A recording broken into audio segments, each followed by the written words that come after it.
야, 뉴스킥 오늘 첫 번째 만나볼 분 민주당 당대표에 도전한 박주민 의원입니다. 지금의 민주당을 회색 콧불소에 비유하면서 가치와 개혁을 강조한 바 있는데요. 당대표 후보로서의 포부 비전 들어보는 시간 갖겠습니다. 안녕하십니까? 예, 안녕하십니까. 자, 이 도전 역사가 두 번째입니다. 당대표. 네, 그렇습니다. 지난번 2020년 8월 달에는 그때는 어대낙이었습니다. 어대낙이었습니다. 어차피 대표는 이낙연. 이낙연. 이번에는 어대명이에요. 네. 항상 어대박 아닐 때, 어대박주민 아닐 때 항상 좀 힘든 선거에 도전한다. 이런 네. 평가가 있는 것 같습니다. 네. 사실 2년 전에 아시다시피 이제 이낙연 전 대표 출마가 예정돼 있었을 때 예. 다른 유력 당권 주자들 준비를 오랫동안 해오셨던 분들은 오히려 포기를 하셨어요. 그렇죠. 나가봤자 어차피 이낙연 대표가 대표가 되는데. 되는데. 근데 저는 그 상황이 좀 이해가 안 됐습니다. 그러니까 당의 혁신이라든지 또는 미래 비전에 대해서 경쟁을 하고 그것을 통해서 다양한 내용들이 이후 당 운영에 반영이 돼야 되는데 네.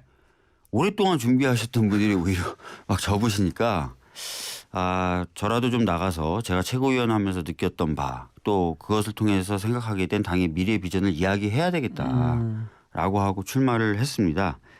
잘 안 됐어요. 그때 아마 그 김부겸 전 총리도 같이 나왔었고요. 네, 맞습니다. 그때 제가 이제 대의원 빼고는 제가 다 김부겸 전 총리님을 이겼는데 대의원 표에서 밀려서 결국 3등은 했죠. 3위를 했는데 2년 전 당대표 도전할 때하고 지금하고는 상황이 좀 달라졌습니까? 어떻습니까? 그러니까 같은 것도 있고 달라진 것도 있습니다. 예. 달라진 것은 저희가 여당이었다 야당이 된 것이죠. 제가 이제 2년 전에 출마하면서 176석이라는 거대 의석을 가지고 국민들이 요구하거나 또는 우리가 하겠다고 했던 것들을 제대로 하지 못하면 누가 선거에 나와도 질 것이다라고 얘기했는데 안타깝게도 좀 그 이야기가 현실이 된 것 같습니다. 예. 그래서 야당이 됐고 그렇지만 같은 것은 또 있어요. 뭐냐면 저희가 그때도 많은 의석을 가지고 있었는데 지금 저희가 야당이 됐지만 여전히 원내 제1당입니다. 네. 그리고 국민의 삶이 계속해서 어렵고 또 여러 가지 위기가 닥치고 있다는 점 이런 부분은 동일한 부분입니다. 네. 예. 자, 왜 박주민이 당 대표가 되어야 합니까? 단도직입적으로 질문을 드리겠습니다. 예, 뭐 저는 그동안 우리 당이 2년 동안 짧게 보면 네. 굉장히 많은 의석을 가지고 있고 또 많은 국민들의 기대를 받았지만 할 일을 제대로 못했다고 생각을 합니다. 그래서 이런 일을 제대로 해내야만 2년 후에 총선 그리고 5년 후에 대선을 바라볼 수 있다고 생각을 하고요. 예. 그것을 위해서는 당이 바닥부터 좀 바뀔 필요가 있습니다. 바닥부터. 왜 우리가 하려고 했던 일 또는 하겠다고 했던 일을 못했는가에 대한 반성. 네. 그것을 통해서 바닥부터의 쇄신이 필요하고요. 가치 중심으로 가치를 실현하고 당원과 국민들과 직접적으로 그리고 적극적으로 소통하는 그래서 당원과 시민들과 함께 가는 정당을 만들어야 된다. 그런 것들을 하기에는 제가 준비도 돼 있고 또 공부도 돼 있다라는 말씀 드리겠습니다. 자, 민주당의 지금 상황을 회색 콧불사라고 표현을 하셨습니다. 비유를 지금 하신 것 같은데 이거 어떤 의미로 우리가 받아들여야 됩니까? 민주당이 회색 코뿔소다라고 말씀드리는 게 아니라요. 상황이 그렇다는 거죠. 회색 코뿔소라는 건 2013년도에 이제 처음 나온 경제학 용어인데요. 회색 코뿔소라는 게 이제 덩치가 굉장히 큽니다. 그렇죠. 그리고 네. 무게가 무겁기 때문에 뭐 멀리 있어도 보이고 조금만 다가와도 진동 때문에 회색 코뿔소가 곧 나를 덮치겠구나라는 것을 압니다. 그런데 정작 사람들은 애써 무시하거나 또는 당황해서 그 대처 방법을 생각해내지 못하거나 아하. 그래서 결국은 뻔히 예측되는 위기를 다시 한번 겪는다. 이런 얘기입니다. 예. 제가 2년 전에도 분명히 말씀드렸던 게 176석을 얻으면 이게 성공이자 위기의 시작이다라고 말씀을 드렸지만 그런 대비를 제대로 못했고 지금은 이제 사실은 여러 가지 경제 위기라든지 예. 이런 것들이 다가올 것이 뻔하고 또 그 상황에서 우리 당이 역할을 굉장히 잘해야 된다는 상황 또 그것을 못하면 우리 당이 또다시 위기에 처할 수 있다는 그런 상황인데 거기에 대해서 우리가 지금 제대로 각성하고 또 각오를 다지고 있느냐 그러지 못한 것 같다. 심지어 이번 전당대회조차도 그런 관점에서 준비되고 있지 못하고 진행되지 못하고 있다. 예. 이런 말씀 드리고 있는 겁니다. 자, 이런 얘기도 하셨더라고요. 민주당 자체가 지금 여론조사 정당이 되고 있다. 네. 여론조사에 도움이 되면 네. 하고 도움이 되지 않으면 안 하고. 이게 지금 어떤 사례를 좀 염두에 두고 말씀해 주신 겁니까? 뭐 몇 가지 사례를 들 수 있습니다. 그러니까 사실은 우리가 가치를 지향하는 정치적 결사체 정당이라면은 가치를 실현하기 위해서 굉장히 애를 쓰고 노력해야 됩니다. 예. 상황이 어렵다 하더라도요. 그런데 이제 그런 노력을 많은 영역에서 좀 포기를 하고 그때 여론조사를 돌려서 유리하면 좀 하고 불리하면 안 하고 이런 경향들을 보여왔다는 거예요. 예. 실제로 제가 어제 어떤 의원님께 이제 전화를 드려서 저에 대한 한 표를 호소하는 과정에서 그분이 이렇게 얘기하시는 거예요.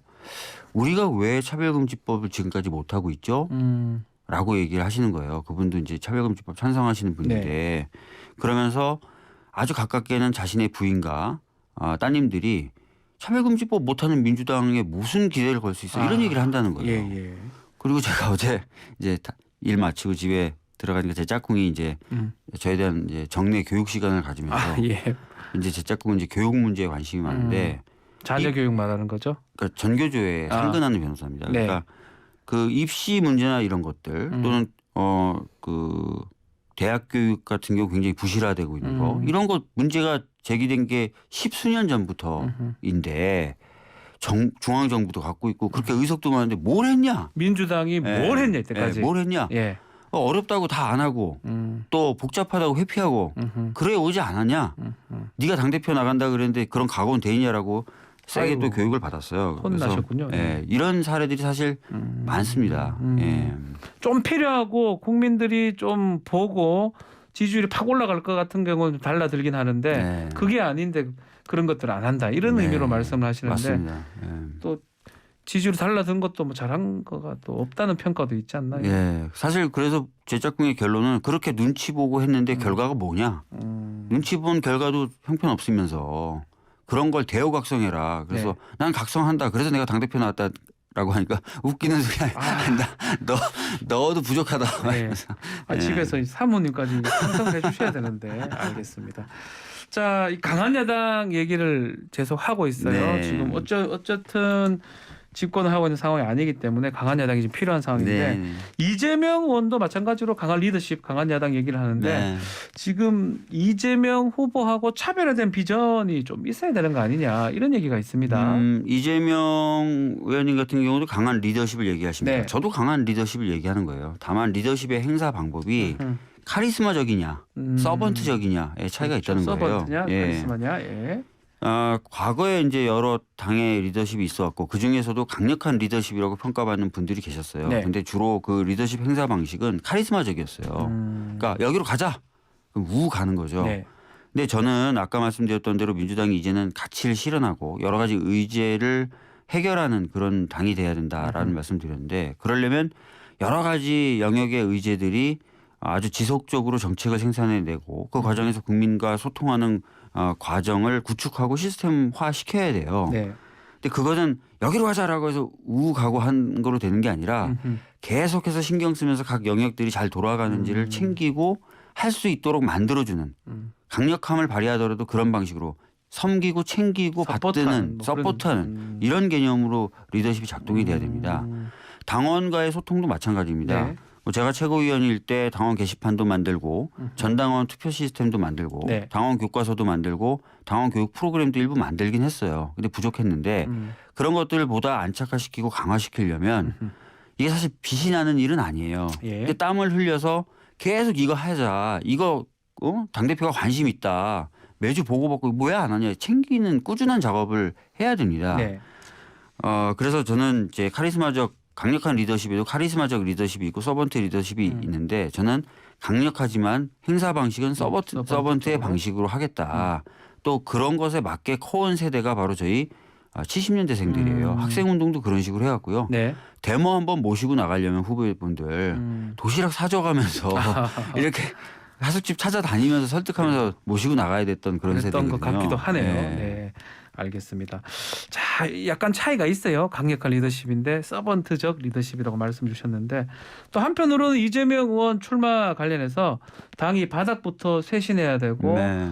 또 그 관점에 봤을 때 이재명 의원에 대한 평가도 좀 있어야 된다. 이런 말씀하셨던데 이건 어떤 의미를 부여하는 겁니까? 제가 계속해서 말씀드리는 거하고 연결된 거예요. 네. 제가 2년 전에 말씀드렸던 거.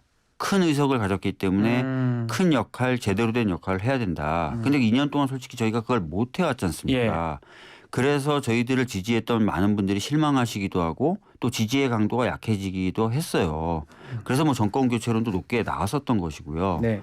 그러면 우리가 반성해야 될 지점은 왜 우리가 그 2년 동안 하고자 했던 것 또는 하겠다고 했던 것들을 못 했는가. 음흠. 이게 시스템의 문제이자 또 의지의 문제이자 어떻게 보면은 뭐 의원들의 어떤 노력과 각성의 부족이자 다 복합적인 것 아니겠습니까? 네.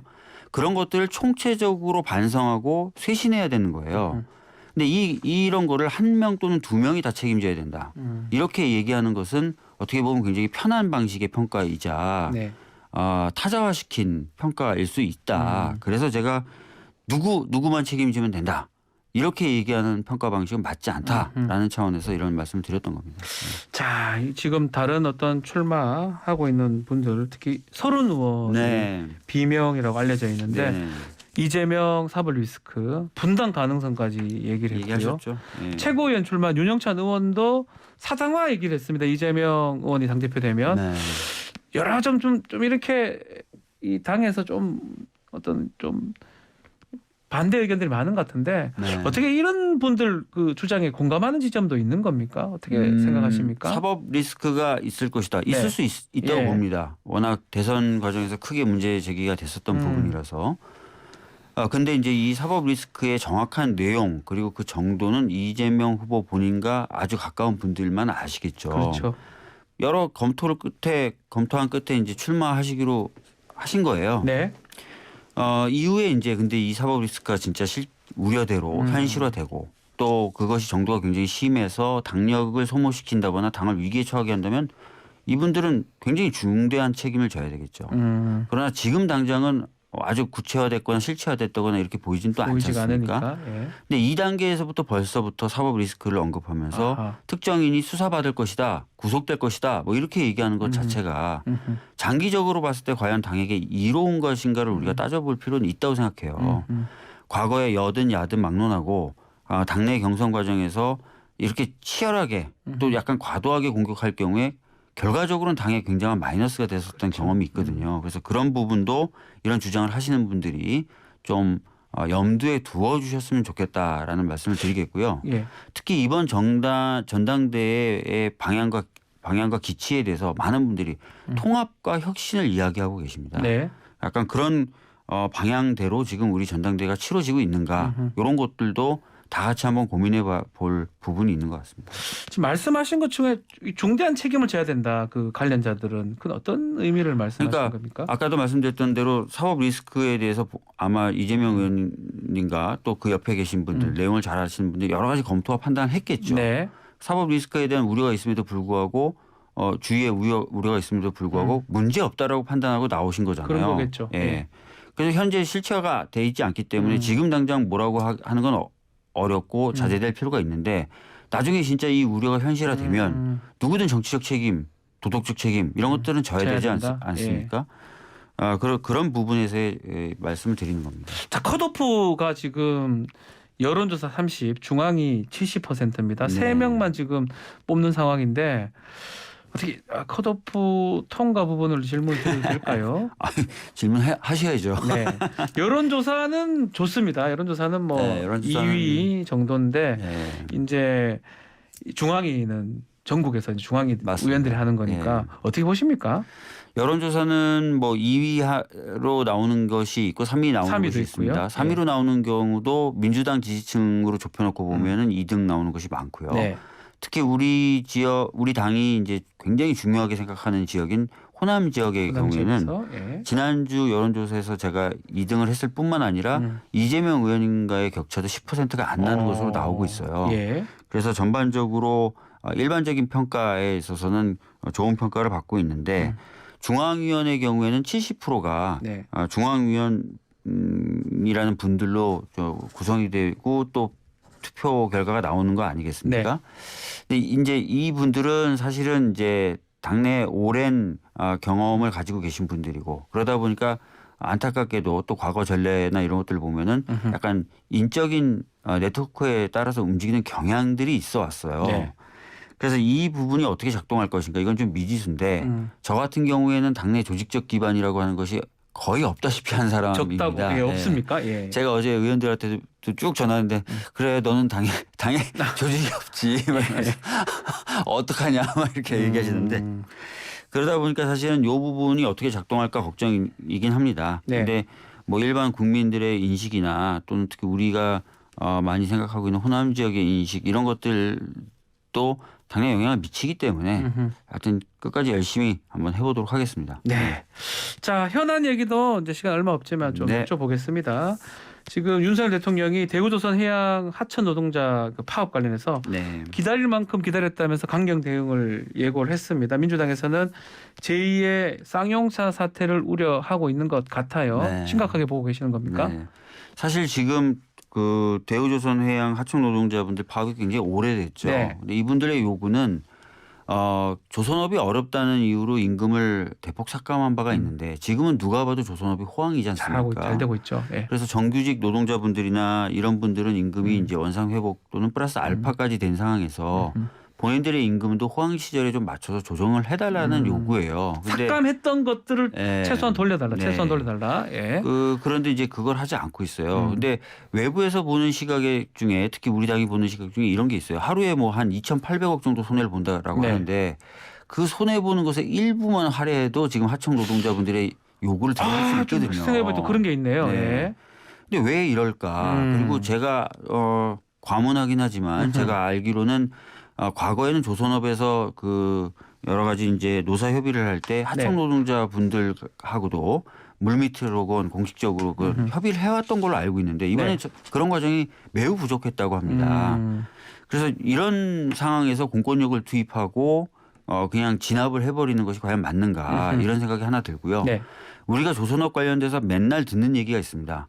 호황일대, 예. 인력난. 그러니까 제대로 노동자분들 대우해주지 않다 보니까 새로운 노동력이 유입되지도 않고 그렇죠. 기존에 계시던 분들은 계속 떠나는 상황이에요. 예. 그래서 호황인데 호황을 제대로 누리지 못한다는 지적이 매번 반복이 되는데 이제는 이런 것도 좀 개선이 돼야 되지 않겠습니까? 네. 그러니까 그런 관점에서 이번은 좀 다른 시각으로 좀 접근을 해봤으면 좋겠다라는 말씀을 드리는 거고 이 기회에 저는 좀 말씀드리고 싶은 게 이 김종인 비대위원장도 주장했던 건데요. 네. 협력이익 공유제라는 게 있어요. 협력이 공유제요. 네, 지금 국회에서도 4개 정도의 예. 법안이 발의되어 있는데 하청 관계에서는 위수탁이나 하청 관계에서 발생하는 이익의 일정 부분은 사실 이런 협력 관계에 의해서 발생하는 거 아니겠습니까? 그렇죠. 그러면 하청, 예. 그렇게 해서 발생하는 이익 중에 일부는 그래도 이 협력을 했던 하청 기업이나 노동자들을 위해서 좀 쓰이는 게 필요할 것 같고 그것을 통해서 이제 일자리 양극화의 문제나 우리나라의 중소기업의 경쟁력이 점점 약해지는 부분을 보완할 수 있는데 네. 이제는 그런 것도 한번 좀 제대로 논의해볼 때가 됐다라는 말씀도 드리겠습니다. 자, 어제 민주당 의총 열렸는데요. 요거 네. 질문으로 마무리를 짓겠습니다. 자, 특히 인사 문제, 또 네. 안보, 뭐 북송 어민 사건 등 이거 관련해서 의총에서 국정조사 특검 얘기도 했던 것 같은데 네. 두 개 사안을 묶어서 지금 국정조사 등을 하려고 하는 겁니까? 어떤 꼭 두 내용이 개의 나왔습니까? 사항을 묶어서 하나의 테이블에 올려놓자는 네. 건 아니고요. 그러니까 북성 어민 논란과 관련돼서도 국정조사나 특검도 하고 네. 근데 최근에 그 사적 채용 논란이 계속 일어나고 있지 않습니까? 그렇죠. 특히 이 사적 채용 논란이 위법 여부까지도 거론되는 정도이기 때문에 또 이런 일이 재발되면 안 되잖아요. 지금은 비록 정권 초인데 계속 재발되고 그러면 과거에 우리가 박근혜 정부 때나 이럴 때 봤었던 여러 가지 폐단도 발생할 네. 수 있으니 이 부분도 뭐 국정조사나 이런 것들을 하자라고 얘기를 하는 거죠. 예. 알겠습니다. 자, 오늘 말씀 여기까지 듣도록 하겠습니다. 감사합니다. 예, 감사합니다. 더불어민주당 박주민 의원과 말씀 나눴습니다.